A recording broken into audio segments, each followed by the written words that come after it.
Hi, and welcome to this very special Impetus interview. Today we are joined by Esther Murphy from the ADAPT Centre at the School of Engineering at Trinity College Dublin. And today we're going to be talking about the Digi-ID Plus project, which is a citizen science initiative which helps those with intellectual needs develop their digital skills and improve their access to online spaces, which is obviously a very important aspect of all of our modern lives, and without such can lead to persons' feelings kind of neglected in this online space, but also helps them feel more included and can help with their mental health. Thank you for joining us today, Esther. Delighted to be with you, Chris. So could we maybe just have a quick kind of overview of your background a little bit and how the Digi-ID Plus project came to existence, I suppose? Digi-ID Plus program is a multidisciplinary program which addresses the societal challenge of digital skills, literacy and inclusion for people with intellectual disabilities and autism. It was really designed at the time when people were at home during COVID, isolated and alone, and we were acutely aware from our research that only 22% of this population had access and use to mainstream technologies. And how could we go about addressing this need to stay connected at this time and support people's health and well-being? So yeah, I suppose for all of us, kind of the transition to the online life that we now find ourselves in. I work mostly just in mostly from home anyway, but yeah, this sort of transition just to almost a solely online space during COVID and beyond. Yeah, that transition was difficult for all of us. So with those with perhaps not the skills to access Zoom spaces or that sort of thing, it must have been such a kind of hard transition, I suppose. Yeah, we found that, with the right supports, it was incredible what people were capable of doing, but in particular, peers supporting each other. The program really aimed to push the boundaries of citizen science to bring those individuals who we were endeavouring to support to be the leaders of the support themselves through peer supports. To now we have co-designed our platform, Digi Academy, which delivers accessible digital skills education. And this education is taught by peers with intellectual disabilities and autism themselves, taking learners through step-by-step video tutorials on how to get started, like you say, with things like Zoom, how to use email. We have multiple wonderful impact stories from individuals in our community across Europe who perhaps started off being quite digitally disenfranchised, not using technology, and getting started to becoming teachers of the program with us, which has been incredible. No, that sounds fantastic. And it's just really interesting to have these experts from experience a little bit kind of developing this skill set within this community to go out and kind of teach others with having this voice given to people in these communities and having them empower others, I suppose, is just, yeah, fantastic. Yeah. Yeah, I guess that has been the drive from the beginning, that digital inclusion would unlock social inclusion and education and employment opportunities. And I guess the biggest feature of the program in terms of the innovation has been, if you see it, you can be it, social innovation, and alongside that, really the listening and engagement with our citizen advisory panels.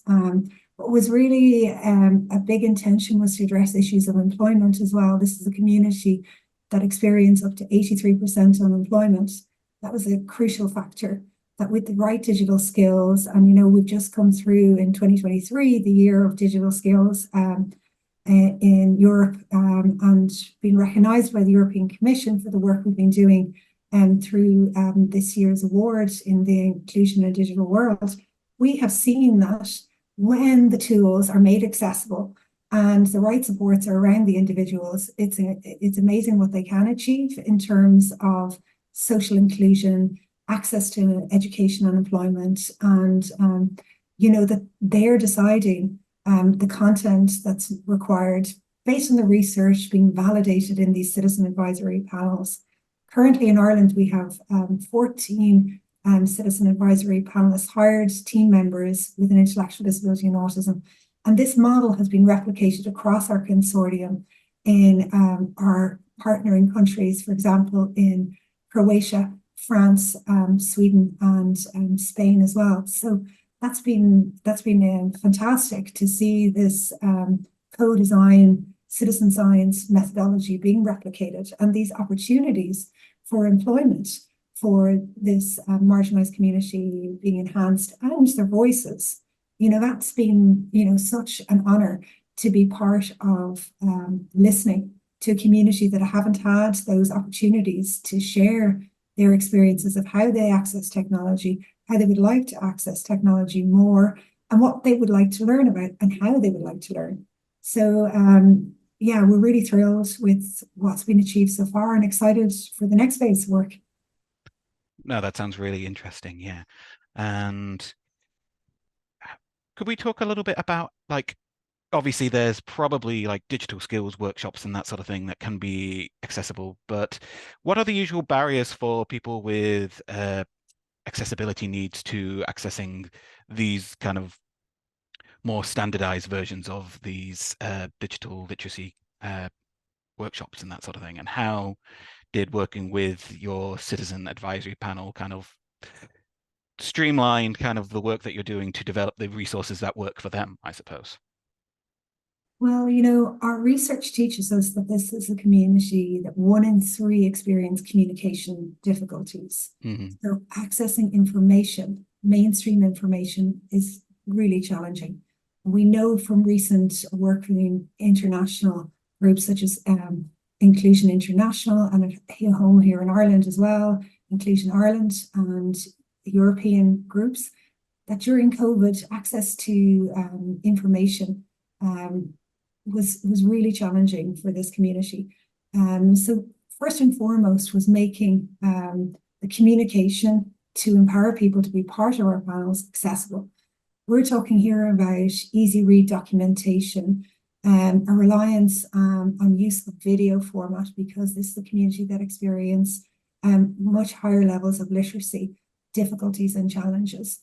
So that was crucial. What's been really, really important as well is the design of the ethics process to ensure that all individuals are fully informed and can give full consent for being involved in the research, and also the design of the citizen advisory panels being really cognizant of those needs to ensure that they understand what is the job and what are they being asked to do.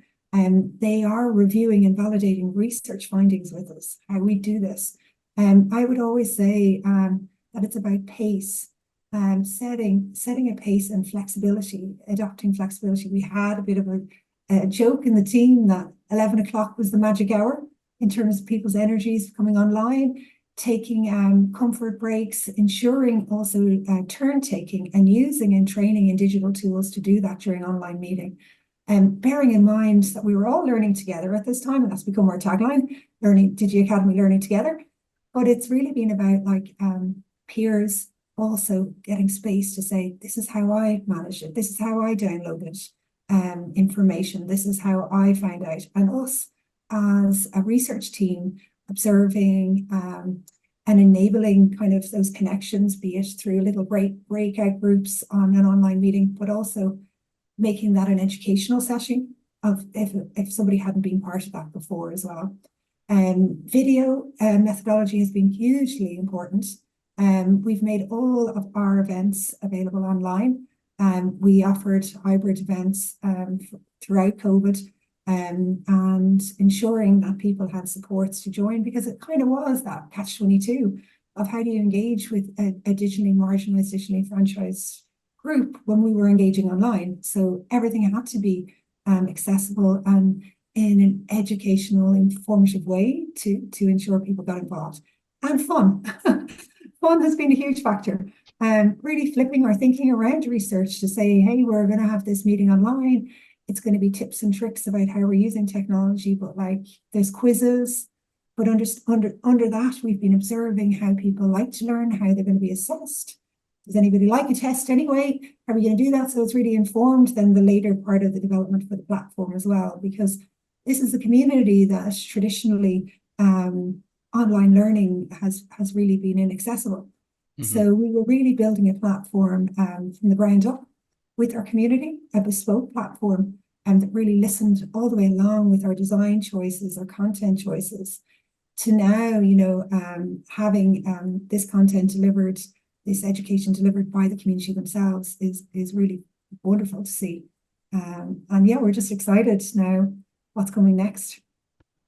And I imagine, yeah, the idea that having this platform built by the community must have been a big draw. But one of my, I don't know, I'd like to just ask, you can build it, but how did you make sure that people knew that this resource was there? Did you go out into these communities and make sure that, yeah, to engage with them, to make sure to, yeah, you can build a resource, but it doesn't necessarily mean people know that it exists, or if people know what the resource is for, I suppose. I'm just wondering how you engage with the community to come and take part in your academies, I suppose. So it's all been a collaborative process. What's been exciting is that through the funding we received through the Commission, through EIT Health, one of the core pieces was establishing collaborations with the disability service sector in each of our countries. And then the recruitment for our citizen advisory panels through large umbrella organisations, and building those relationships so that when society was opening up and we could go back out and we were meeting people, in their training centres and their services, with an intention to kind of, provide demonstrations of the platform, engage people in further user testing, and really build and grow the community, sitting side by side in the traditional way that the education had been delivered at this time, but also now providing a really exciting, scalable solution that people could offer learning both in a training centre but at home, and manage that. So it's really about, building on the online activity, offering events in a hybrid way so people could tune in when they want, recording those events and then making those freely available. And then now, over the last number of years, getting out to meet people back at their centres and building those relationships. And just out at college there yesterday, and we often say we're talent spotting now for new teachers, making new connections, and also continuing the research arm of the work, identifying further content, and now an exciting phase of leveraging AI for good as we look to accelerate some of the methodologies that have been really successful. That's really interesting, yeah. And you spoke a little bit about your collaborative work with other countries and other institutes. Have they developed their own Digi academies? Have they been working with the development of the one at Trinity? I'm just wondering, yeah, what steps have been taken perhaps in other EU countries, I suppose. Yeah, thanks a million. So what we kind of, when designing it at the outset in consultation with our first kind of group of citizen advisory panels, and even rowing back to writing the proposal, and asking questions of what people need, what will people like, and where are the gaps. The intention has always been that the model itself could be replicated and how we would validate that, both in terms of centrally in terms of the teacher training, in terms of the bite-sized video education. We co-design scripts with our teachers, and we provide those to our European partners who translate them, bearing in mind cultural nuances in language. And also they have their own selection of their own teachers within their own collaborative organizations and networks. So that's been going really well. We have a variety of language versions of Digi Academy, the main platform, and it's accessible through the multiple languages and various other teachers.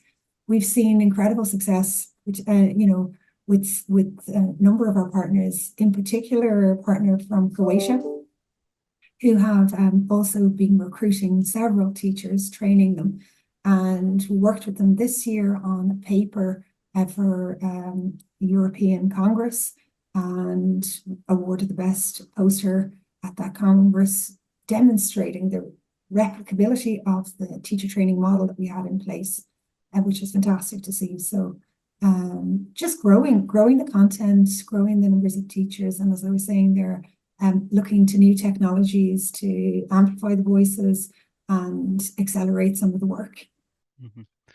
This might be a question that might be for another time, perhaps it might be a little bit too broad, but has there been, like, have you seen any kind of differences between the needs of these communities from different countries? Is there some, like in Croatia, have there been X, Y, Z that needs to be addressed rather than A, B, C, and Ireland, perhaps? Or are these barriers relatively universal across the board, perhaps? I think that a barrier, if we look at the programming, holistically, and the challenges we were setting out to address, digital literacy, access to education and employment, I think they are rooted in your, jurisdiction and the types of organization and institutional structures. So, for example, I mentioned Croatia there, in terms of the rollout and the uptake, and who is going to sustain this and how this will be sustained, that will look quite different depending on the region. Okay, so we've also been trying to embed advocacy work in terms of policy change, because it's one thing to have a solution, but if the system isn't designed to take it up, even though it's been designed with and for community, that is, I think, the harder challenge. In terms of the types of things that people want to learn about, there's been a strong similarity in terms of thinking that this is a community that have had difficulties around online security and safety, for example. That is a big topic for us. Password management. We were really excited to redesign our access into the platform, because that's a really big thing. We can't assume that you share a URL and let's get started. We're talking about from the ground up.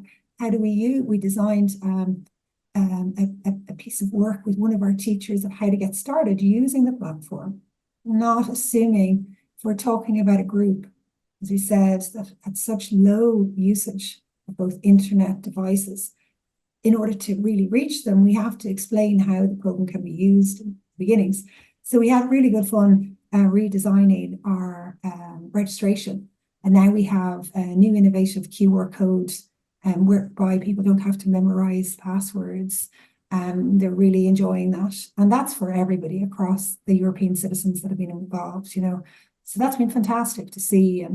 And they're really enjoying it. That's the best, really. And they're really, I think the community really feel like it belongs to them. And they feel belonging, a sense of belonging, having been involved in the co-design and the work with it. And now what's in the next phase is that they're the ones that are advocating within their services to say, we'd really like to be using this once a week, twice a week. And we have amazing stories, and this goes across the European citizens as well. One example I could give is of a young man from the Midlands in Ireland who during COVID didn't have email. And when we'd have our meetings, we met online on an online tool. And 3 months in, he stopped a meeting. He was quite a reserved young man, and he just was kind of trying to communicate. He didn't get invited to the party. And why didn't he get an invite? And as we know, you received the invite, like our meeting today. I received our invite for today's meeting and conversation through email. So we explained that he had received it through his support worker. And he then was very motivated. How do I get my own invite? And you need to get an email. And then it really opened up a conversation with the panel where there was another member, a young man with Down syndrome, who had his own email account. And he said, step one, what did you do? Well, step one, I have to download. And then he went through it, and it was a light bulb moment of saying, okay, we're going to try and structure the education around the listening and the learning together on how that operates. Cut to now, beginning of 2024, the young man who didn't have the email has now trained over 30 people within his community to access email, but also regular use, because we're talking about people with cognitive difficulty, and they use it, what do they say, use it or lose it? So for any of us, that you or I may look at our email and say, oh my gosh, how many emails after Christmas? If you haven't been using it, you might not have many emails because nobody has your address. The excitement to set up little groups whereby they're practicing sending emails, sending attachments, photographs, building incrementally small little digital tasks, to then now saying, okay, well, I could make a health appointment. I can organize to meet my friends, all of the things that we use these tools for. But that impact is spreading and growing. That's just one story of one of the participants with us. So that's been great to see.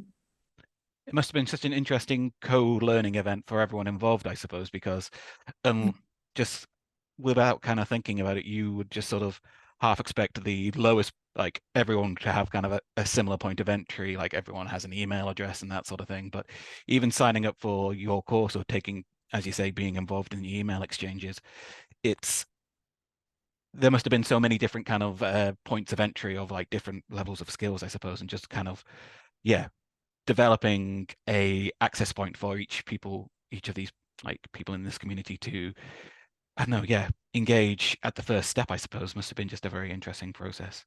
Yeah, it was really, and I think what's been exciting is to see the growth of skills Hmm. and the growth of aspirations for their own lives. We have a kind of hashtag dream big, that it's opening opportunities. It's opening opportunities. That young man had a part-time small job within a local hotel, now is moving to a front desk, more visible, using some digital skills in the job that he is, new aspirations. And that's so exciting. And I think what we're seeing, I suppose, from the next phase of work as we look to spin out as a startup company is the process we're in at the moment.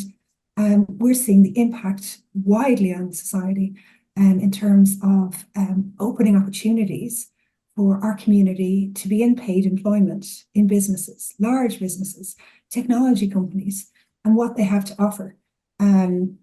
Both in terms of the skills that they've acquired, but also, the social impact of having diversity amongst large corporate teams as well, has been really interesting to see, and amazing to see the willingness to cooperate from that sector as well. Oh, it sounds so kind of amazing just to feel like, yeah, all these skills, they have a synergy to them. So if you learn how to use Zoom, you learn a little bit more about how to do an online interview, which then compounds into kind of just so much development into like, yeah, just the accessibility into the world at large. And it's so great to hear that they're getting involved with big tech companies, because we all hear about kind of how kind of ivory tower they can be, of kind of like social bubble is possibly the better way of putting it, of just a small group of programmers or people working in these industries. But yeah, including these additional voices and yeah, taking their lived experience into account to, I don't know, work from the bottom up instead of the top down to, I don't know, make these online spaces more accessible, I suppose. Yeah, we've been really, been welcomed. We have a collaboration with Microsoft, and we've had wonderful opportunities to host inclusive education events in Dublin with Microsoft, and having a lot of fun recently for International Day of Disability with some interactive AI games, and with the intention now of our next phase to explore the accelerated outcomes that we can have leveraging AI for good, but also being very, very, I suppose, intentional in the types of work that we bring to the community. Really visual examination of AI. We were playing with some AI-driven cars to see technically how they could manage navigation. Really good fun. But we also know, like in terms of the general population, we're entering a new age of AI with adoptions looking for, providing real world productivity gains. And I suppose we just, again, it's that we don't want our community left behind in that conversation, and the input and value that their contributions could have to the creation of new technologies too, but also thinking about how we can leverage AI to improve upon the methodologies, as I've said, to enhance the voices, and experiences of this community is where we're headed to next, and I'm excited about that. I suppose with AI technology and with like ChatGPT and that sort of thing, it's a tool that a lot of us are using, but it also lowers the barrier of entry for, if we can lower the barrier of entry for other people within these communities to also use these tools as well. I don't know, it just opens so many doors, I imagine, with writing CVs or other such kind of tools that they might be able to use ChatGPT or similar. I guess it's, an effort to level a playing field here, to say, well, actually, there's an amazing opportunity when this is a skill to learn to use the AI tools in the first place. So we've even been looking at how we would co-design, education about how to use these tools, again, following the same types of methodologies. But also, like, a really big piece is assessment, and you mentioned CV writing. But to demonstrate that people know how to do something, it's really exciting to see how we could leverage AI to reduce overheads and accelerate production and updating of our training materials to ensure the overall sustainability, but also be looking at, in particular, the area of like machine learning, and to provide greatest possible learning outcomes through adaptive learning features, for example. There's lots to explore, but I think that's really critical in terms of the conversation we're having today around European citizen science, that at the heart of it is the human. The heart of it is our community engaging in a really authentic, meaningful way in what these possibilities can be for them and the community. I suppose that leads quite nicely into my next question. The Digi-ID Plus project did receive an honourable mention at the 2023 EU Prize for Citizen Science, which Impetus is part of.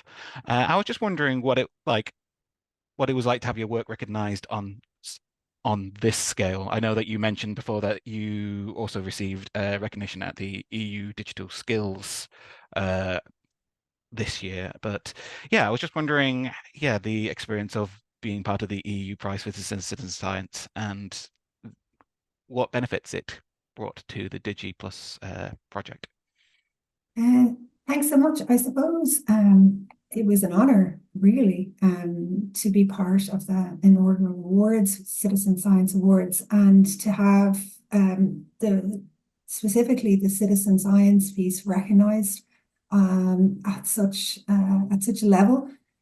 Was a real honor. And I mean, it was just such a joy and delight to share with the citizen scientists, our citizen advisory panels, that their work is valued, their voices are valued. And this is what we, and myself as the principal investigator and now founder of Digi Academy, that is the purpose. Respect is at the heart of the work. So to have that and to share that was really wonderful, that they really, it just sort of, that sense of belonging, the sense that their work is valued, because that's what I try to do for the team, is to instill that throughout, that we are listening. They are at the heart. There are all these disciplines, there are all these experts. Yes, we have industry collaboration, but without them, nothing is possible. And so we often, the disability community often say nothing about us without us. And I think that ethos, having that recognition through an award and a mention like this, it was lovely. It was very nice, and everybody really appreciated it. No, that's fantastic to hear. And I'm just kind of looking back at what the jury panel had to say about the project. They were just so impressed about the level of inclusion that how you implemented citizen science in such a way, and it drew in kind of so many different communities to work with the development and the application, and the delivery of the project was just, it was very refreshing to see just sort of, just such a project being recognized in such a way. Thanks so much. I just wondered if there was any other kind of success stories you wanted to share from the Digi Academy, I suppose, and what perhaps might come next for the project. So, it was wonderful to have the honorary mention for the Citizen Science Award, and I guess it probably played a factor in looking to see what other opportunities were around in terms of the European context. And I mentioned to you that the European Commission had acknowledged our work in Brussels in the summer. And that was extraordinary, you know, to bring home a prize. We celebrated with our citizen advisory panelists. Again, that sense that their work, their voice, their contributions were so valued was really huge. The other area really now for us is the spin out as a startup company. And again, the motivation for that, the value being placed to continue to produce high quality education for this community when we know that this community has been marginalized in online education. And in particular, those issues around employment that I mentioned, and the really, really worrying high statistic to kind of equip people with the digital skills to move into employment. So we're in a really exciting phase where we're commencing our piloting partnerships, both with the disability sector and education sector and corporate sector. So that's really exciting now to see it out in the world being used, and then continuing to have our iterative design process of updating. And as I touched on earlier, the exploration of the potential for AI, and we're really excited about those opportunities in terms of our tech development work this year. Sounds like a very exciting time to be part of the Digi Academy, I suppose. Yeah, it really is. And we're excited to, build new connections, grow our community, grow the numbers of teachers we're training, and have that wider impact for the community now in terms of the success stories of people moving through education and gaining paid employment as well. So, no, that's great to hear. That's my last question. So I just wanted to quickly ask if there's anything else you'd like to share. It's good for now. Thank you so much again. Thank you very much for the opportunity, and a big thanks to all involved in Citizen Science Awards. It's been a wonderful experience. So thank you. No, thank you very much for joining us. And yeah, we hope to hear more from you soon. Bye for now.